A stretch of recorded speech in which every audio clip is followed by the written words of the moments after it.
Hello and welcome to the Lennox Update. I'm Nate Vanderplatz, City Administrator here in Lennox, South Dakota, with some updates on things that are going to be going on in the town next week or so.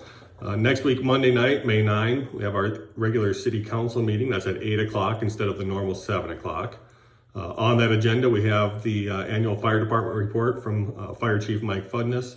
This is when the council and community gets to hear a little bit more about the calls the fire department responded to in terms of how many accidents, fires, fire alarms, those kinds of things that the department responds to, as well as a little bit on their training activities for the year and what their plans are for the coming year. We also have our annual liquor license renewals on the agenda. No real big surprises there, no changes other than we do have one new renewal that was approved at the last City Council meeting for Auntie J's American Food here in Lennox. This is also the City Council's organizing meeting. So every May, City Council organizes their work and who does what, basically. And that's part of the process of going through the re-election every year. So we didn't have an election this year. All the incumbents are staying on for another 2 years. But state law still says certain things have to be done. We have to name an official newspaper, city attorney, city engineer, those kinds of things, as well as name committees and committee chairs, who's on them, so on and so forth. So that'll be done at this meeting as well. One new thing, I've had a few questions lately about the annual dump day. So if you're new to Lennox or you haven't been here long, usually in the past we've had a day every spring where we have a number of dumpsters available here in the city, and people can bring them. It lasts about 4 hours on a Saturday morning. It's a great service to have, but it's not real convenient. So one of the things we heard a lot of in the last couple of years is there a way to make this more convenient for folks? And so one of those options is a pass. And so that's what we're doing this year. Instead of that regular dump day that we did in the years past at the park, we're going to be able to hand out these passes for the regional landfill in Sioux Falls. And so we just got these yesterday. This is what you're going to see when you get it. We're working on a distribution plan right now. Should have them out to folks here within the next couple of weeks. And what we're doing is one per household, but we've got enough that we will have extras available for those as on a first come first serve basis. So we'll have those extras here at City Hall, and we'll be keeping track of usage. We don't want to make them all available to one particular property owner or two or three, but want to make sure that it's spread pretty evenly throughout the community. One of the challenges of doing it this way is that folks who are elderly or disabled may not be able to get their stuff up to that landfill. So if that's a concern for you or your neighbor that may be disabled or have a mobility issue, just contact us here at City Hall. We'll find a way to make something work where we can get them the same kind of service without them having to worry about those challenges. So.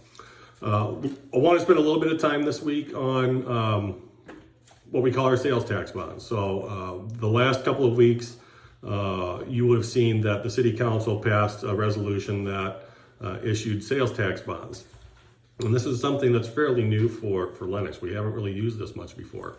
What we're doing is we're taking, there's a special fund where half of our sales tax goes into it. So we have a 2-cent sales tax here in Lennox. 1 cent of every dollar goes to the general fund, to fund our general operations here at City Hall. Another cent goes into its own dedicated fund.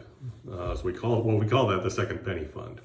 That fund we then use for everything from covering ambulance shortfalls for the year to street maintenance, major repairs, those kinds of things. So a couple of years ago, we switched to having a street maintenance fee of $1 per linear foot for every property.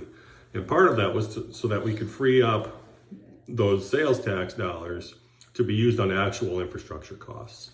So this year will be a second year that we're pulling out a sales tax bond. And what it is, you're borrowing money. It is borrowed money. It does count against your debt limit. But it's not something that counts against your property taxes. It counts against sales tax instead. So as our sales tax revenues continue to climb, it becomes more possible for us to provide the debt service on those new loans, those sales tax bonds. Obviously, the real benefit to that is that it keeps property taxes stable. It doesn't change those property tax levels based on whether we need to borrow for a project in a given year or not. The other benefit is that it allows you to do a lot of stuff with it. If you were to wait for the cash to become available, you could wait. Well, if we were waiting to make cash available on this year's projects, it would take us 3 or 4 years to have the cash available to do what we're going to do just in 1 year. So this year we'll be using the sales tax bond to fund the resurfacing of South Main Street down by the high school, to pave South Ash Street, and that's got a special assessment on it as well. We'll be using it for the new swimming pool parking lot.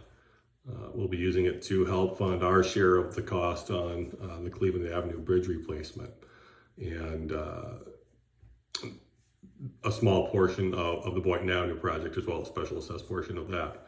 So it allows us a lot of flexibility in being able to tackle a lot of issues and a lot of problems that we have in town without necessarily having to wait a number of years to build up a cash reserve to do so, all while making sure that we don't have wild fluctuations on those property tax levies. So without going into too much detail, that's a little bit of information about why we use sales tax bonds, what they are, and what we're going to be using them for. As always, if you have any questions, feel free to contact us here at City Hall. Make sure our contact information is in the description below. Until next time, have a great weekend.